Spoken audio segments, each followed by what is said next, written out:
God known. His name is great in Israel.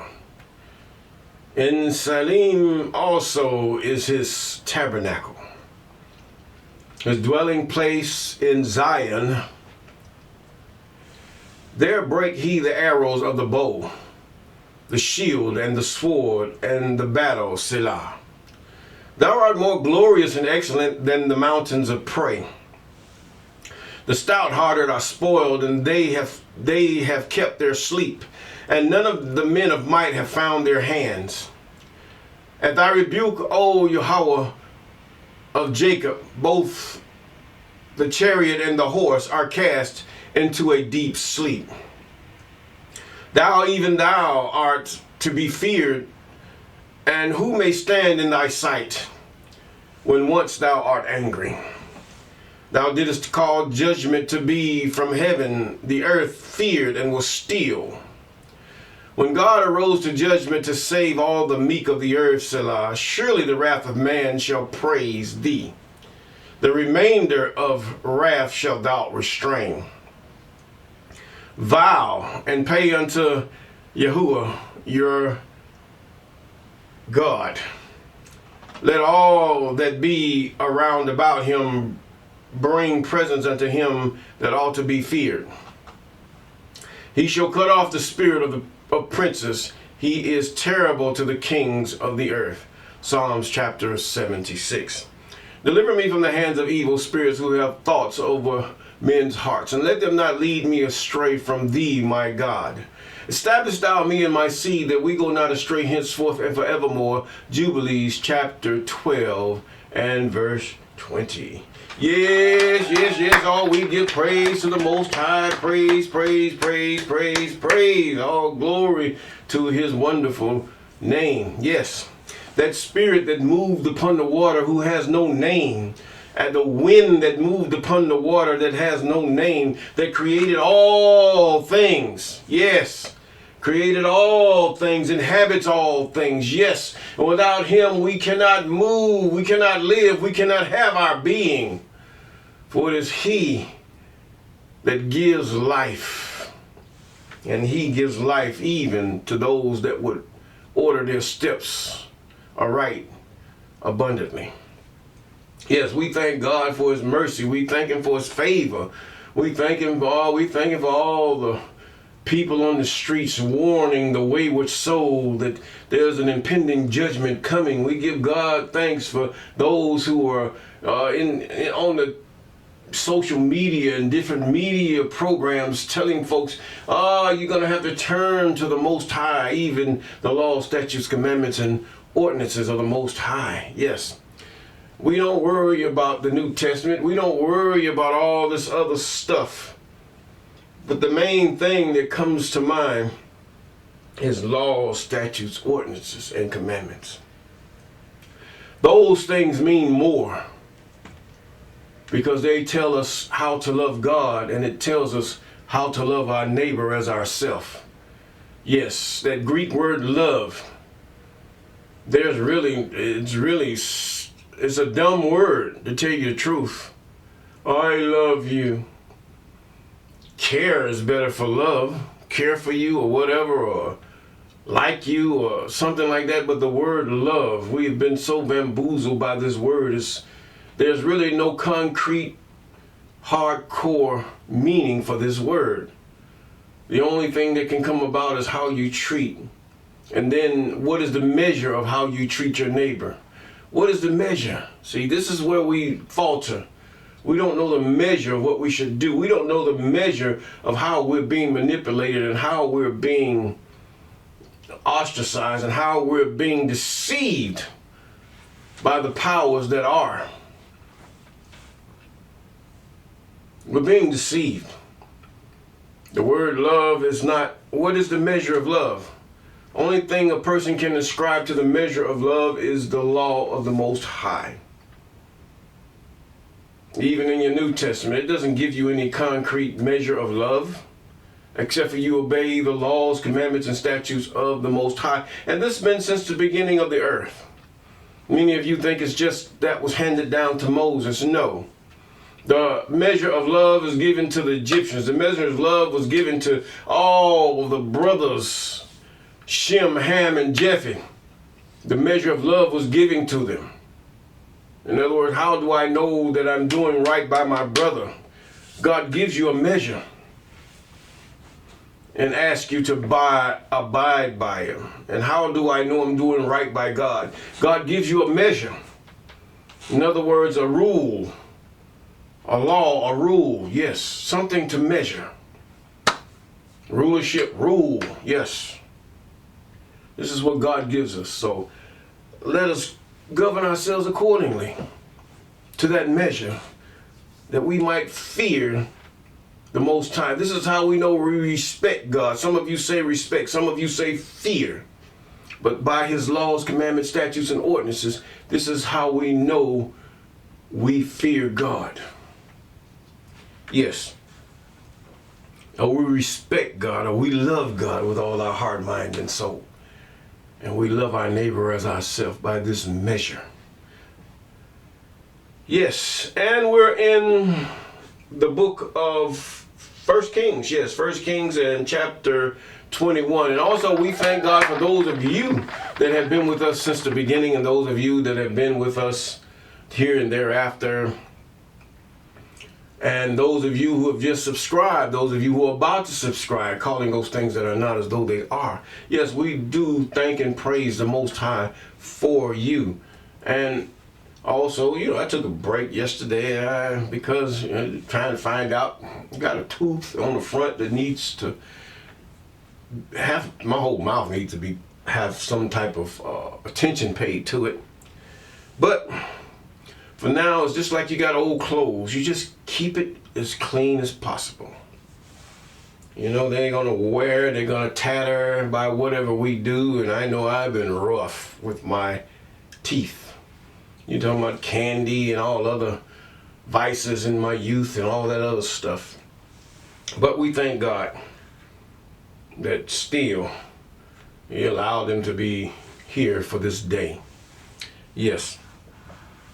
But either way, and many of us, we know we get old and we start growing old and looking old, and we start seeing the gray hair, and we start seeing wrinkles in our eyes and everything, and in our, on our jaws. And some of us, we've gained a few pounds, some of us many pounds. But then there's always a way out. There's a way out. Some things you just have to let it take its course until you can do better. And I mean, who cares what others think? You have to do what you can do for you. Yes. And if anybody has a problem, hey, can you please fix it for me? And that's the way it should be. Yes, that's the way it should be. Now, 1 Kings chapter 21. Yes, one more chapter before we complete this book of 1 Kings. And we're going to read. And it came to pass after these things. What things? What things came to pass? Ahaz done something, didn't he? He was about to kill the king of Syria, but he allowed him to live. And Ahaz spake, and it came to pass after these things that Naboth the Jezreelite had a vineyard, which was in Jezreel, hard by the palace of King Ahab, king of Samaria. And Ahab spoke unto Naboth, saying, Give me thy vineyard, that I may have it for a garden of herbs, because it is near unto my house. So the big thing is, it was convenient for him. Give me your vineyard. It's near to my house, okay? And I will give you for it a better vineyard than it. Or if it seem good to thee, I will give it the worth of money, of it in money. Now you have those who would come, they say, well, we'll buy your house. We'll buy your house. We'll buy this and buy that. And they're going to pay you far less than what your house is worth. Come up with all kind of things that really most people won't even pay attention to is why they depreciated your house. Best to sell your house yourself if you're going to sell it or do anything to that, and not to any commercial solicitor. No. Whatever you do, that's the biggest mistake you can make. And if not, you rent it. You rent your house, you get some of your money back.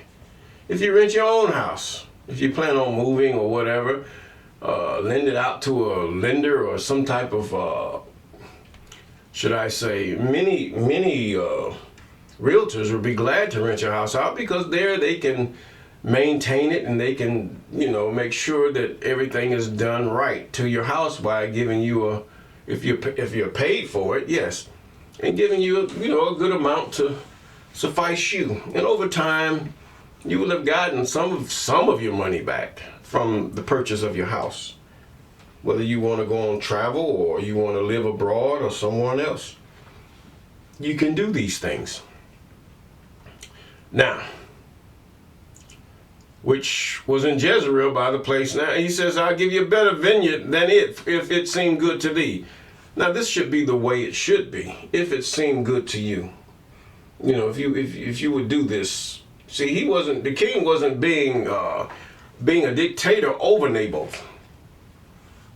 I mean, he seemed like he was had a sort of meekness about him, but he still was pretty rough when it came to the things of the Most High, and the way he did not love God by his idolatries. I will give thee the worth of money of it in money. He said, I'm going to, whatever you need, whatever you want, I'm going to give it to you. Okay? Fair deal. But Naboth said unto Ahab, the I am forbidded me, that I should give the inheritance of my father unto thee. Now see, many of you have given the inheritance of your fathers unto corporations. You've given the inheritance of your fathers unto people that don't deserve it, and that your fathers charge you not to sell it.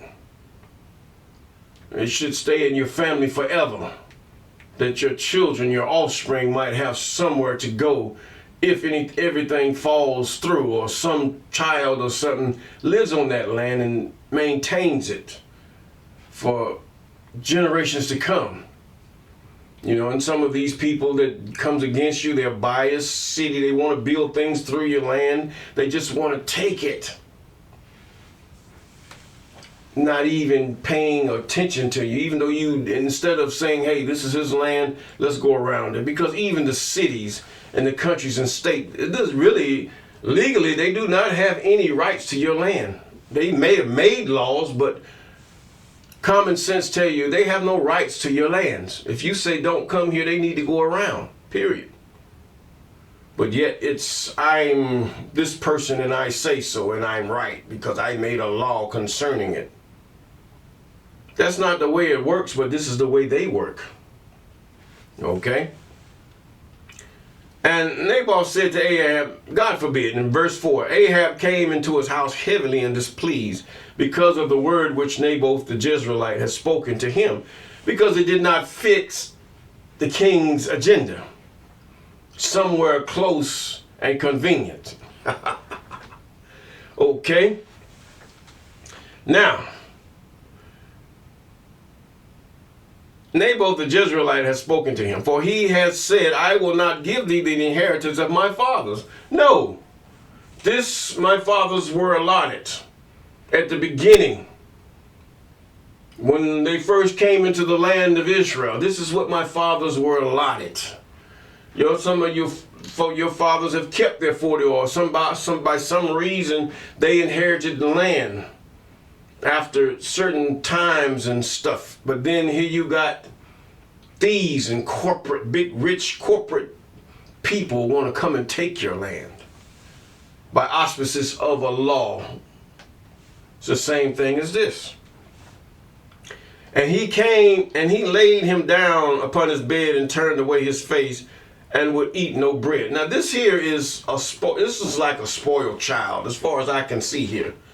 A spoiled rich child that can't get what he wants because it belongs to someone else. Coveting. This is the first command. This is one of the commandments that God tells you not to do towards your brother. Now he asked for it. He wanted it. He desired it. And his brother said, no, leave it be. But Jezebel, his wife, came to him and said unto him, why is thy spirit so sad, that thou eatest no bread? And he said unto her, because I gave unto Naboth the Jezreelite, and said unto him, give me thy vineyard for money, or else if it please thee, I will give thee another vineyard for it. And he answered, I will not give thee my vineyard. Well, there was other stipulations in there. That was his given in his family lineage from the time of coming in, as I assume, of Israel, as God had gave him back their allotment of the land of Shem. Now, he says, then his wife says, dost thou now govern the kingdom of Israel? Listen, govern. Just because you govern a kingdom, you tax his land, doesn't give you rights to his land, period. Else you're a dictatorship. You're more of the Soviet Union than the Soviet Union was when you called them Russians and communists and all this stuff. Sometimes we have to be careful of the governments that we are under, because some governments have really flipped the script on you and made you think that democracy is what? Their democracy is freedom, and yet they say other communistic or socialistic regimes are dictatorships, which, if you look at it with a microscope, can be the opposite. Now, he says, now, he answered, I will not give thee a vineyard. And Jezebel, his wife, said unto him, dost thou now govern the kingdom of Israel? Rise, eat bread, and let thy heart be merry. I will give thee the vineyard of Naboth the Jezreelite. So she wrote letters in Ahab's name and sealed them with his seal. This is a wicked woman. I mean, we see, number one, Jezebel was one who was a Baal worshiper. That was one. Her family were Baal worshippers. Ahab made his biggest mistake by even making her his wife. Number two, Jezebel hated people of God, people that would worship God, that would obey the commandments, statutes, and ordinances of the Most High. You can say she was probably a Christian, but either way, pagan. Because all Christianity and their denominations, they descend from Catholicism, which is a form of paganism, and the paganism even lures all the way into whatever type of denomination of Christianity you are into. You're still your parents of Christianity lies in Rome. Yes, it does. That's your parent. That's your mother. That's the matriarchy. Yes. Okay, now, proclaim a fast. Now, this is what she did. She was a Baal worshiper. She was one who would kill the prophets of the Most High, whose word come to pass concerning Israel, and her husband. Number two.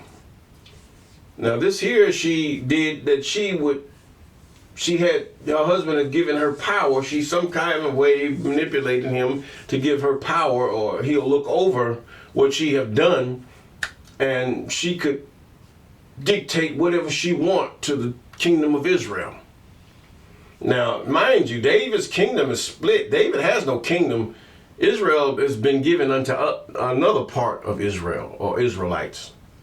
It's no longer under the throne of David. Only people that are under the throne of David was Judah. That's it. There was a split. Okay? Now, let's continue. And she wrote letters saying, proclaim a fast and set Naboth on high among the people. In other words, you heard of them saying, it says you proclaim a fast, but yet what did you do? You proclaimed the fast, but what did you do? To smite with the fist, to defeat your enemies that you wrongfully are going against. This is what you're proclaiming a fast for? And she said, kill Naboth, is what she's saying. She set Naboth up. She actually set him up for murder. And set 2 men, sons of Belial, liars, people that would give false witness. Another thing she went against the commandment, thou shalt not bear false witness. Before him to bear witness against him, saying, thou didst blaspheme God and the king. She's a Baal worshiper. She doesn't believe in the Most High. She doesn't believe in Yahweh, Yahuwah, the I am, Zanini, Nainini, in that language. Dada and Zambi. Hey, she didn't believe in this spirit that moved upon the water. Excuse me again. And then carry him out and stone him that he may die. This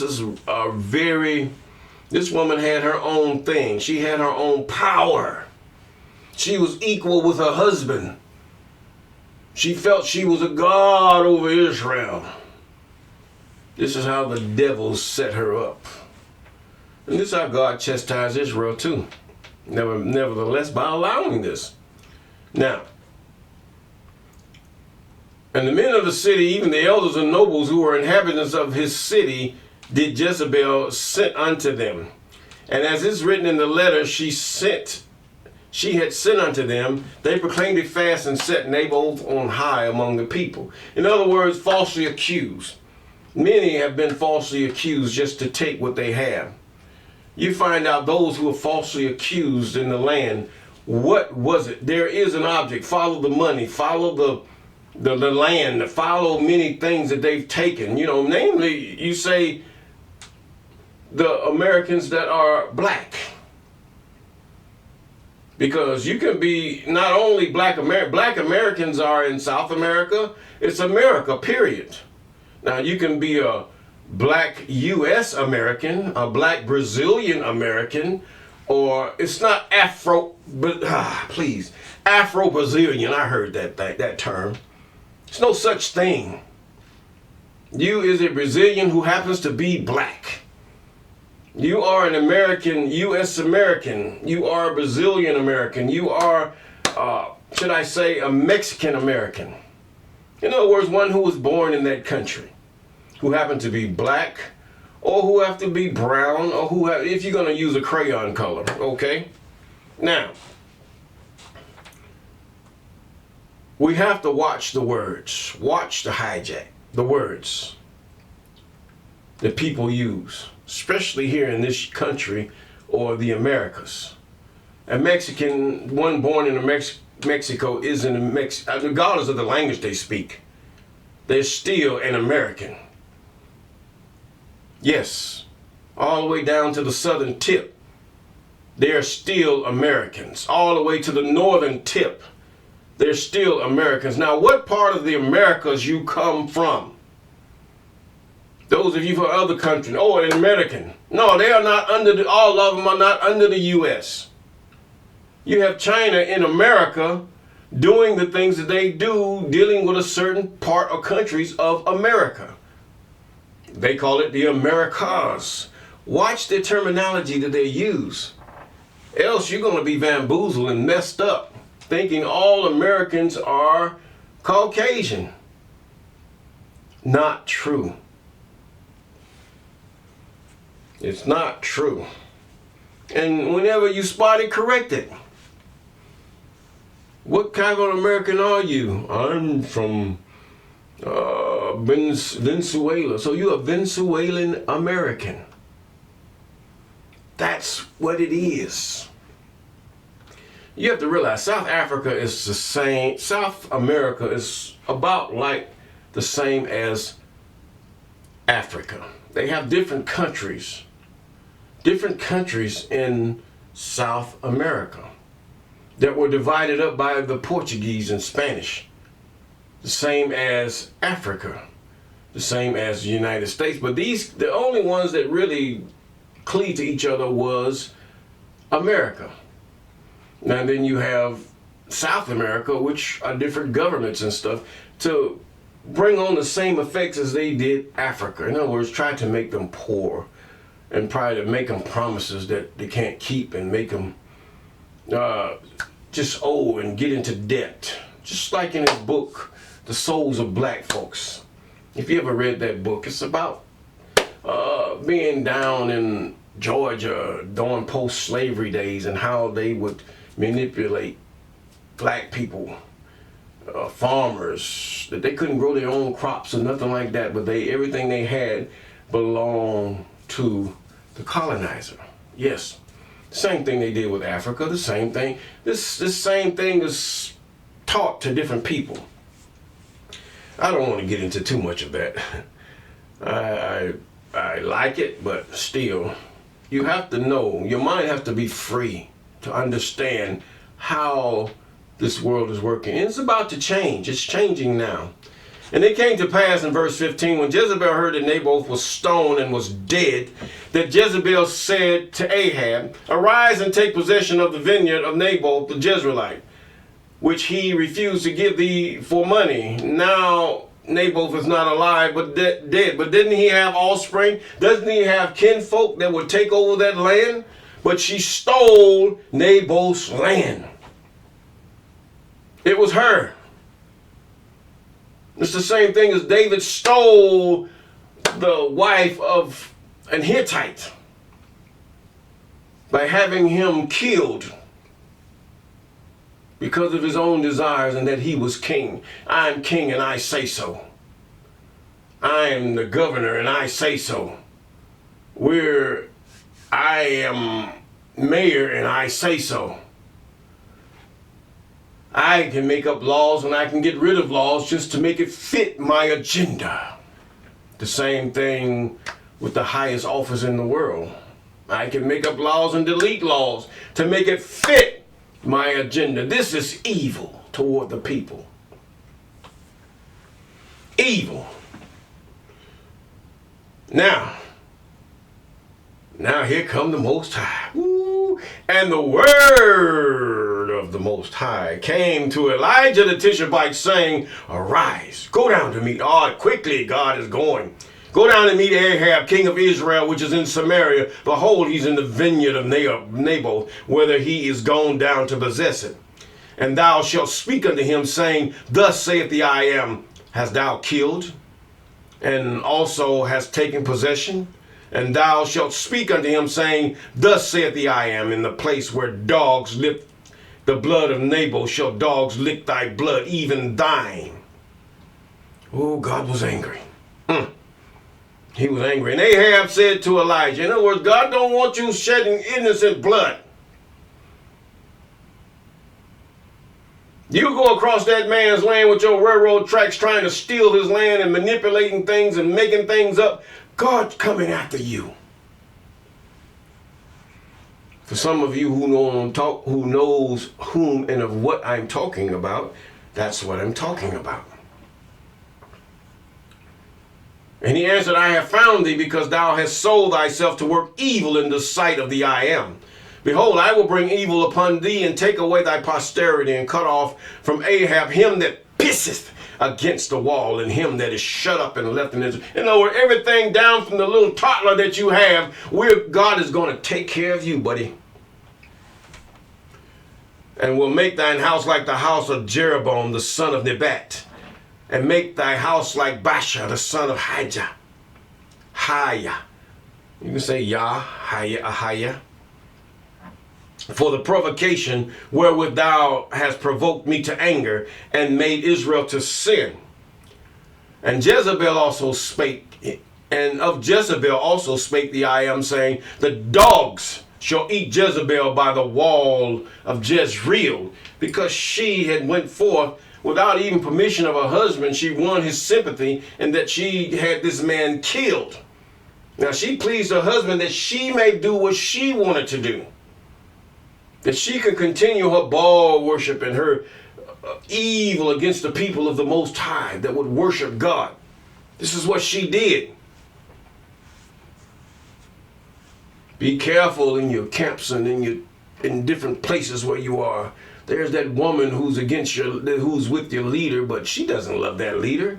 She loves the power she has of being with that leader. This is Jezebel.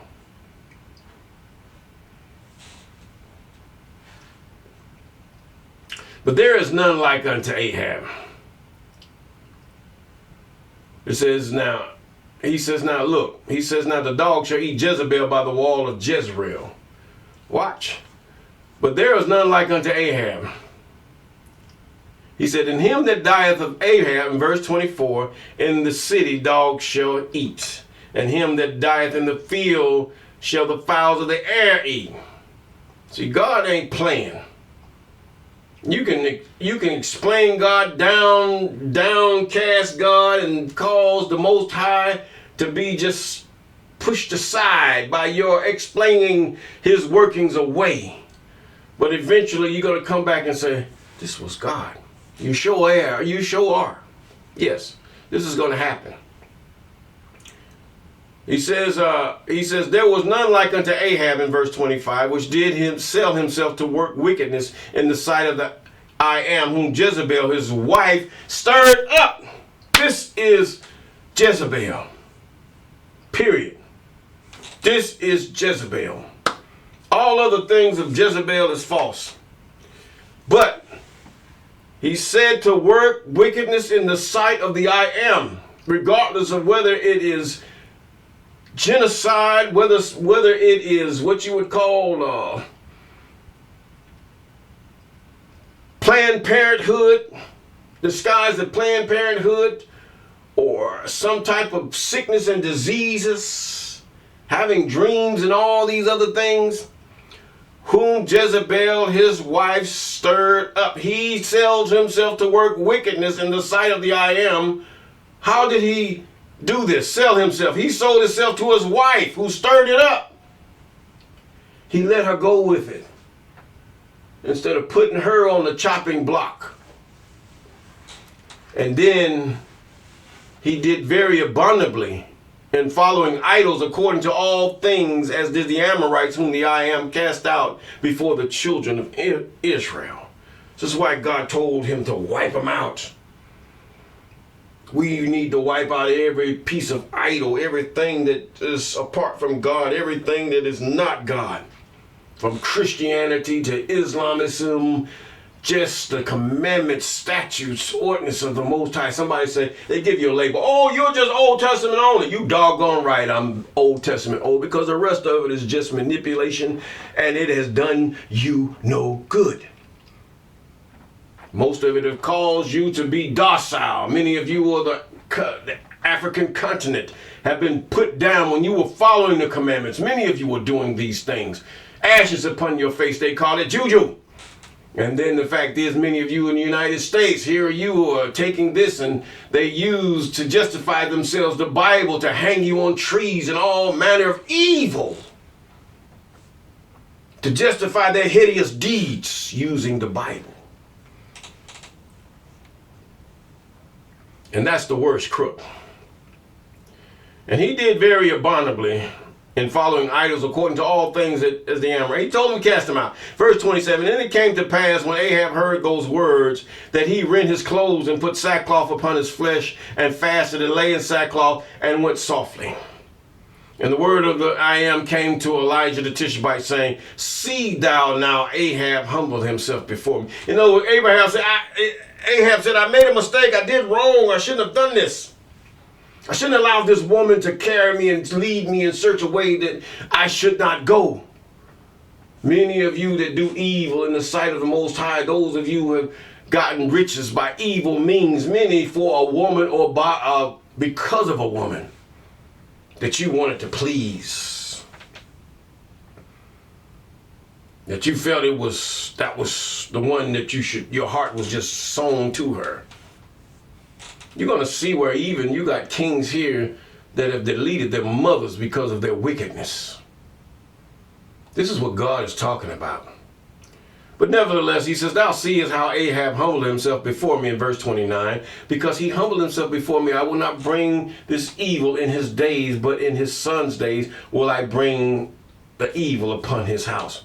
How is God doing this? Situations, circumstances, God is doing this. How your heart is being stirred up. You say, oh, deliver me from the spirits who have swayed the thoughts of men's hearts. He's going to use these spirits to have swelled their hearts to that it might come and culminate itself to the point where it even completes his word and what he has told you. Do you not understand God and know him? Are you rejecting the knowledge that God gives you? You are very foolish in that area. But nevertheless, if we will, the bottom line is his commandments, statutes, ordinances, and laws. And if we do those things, we will have peace.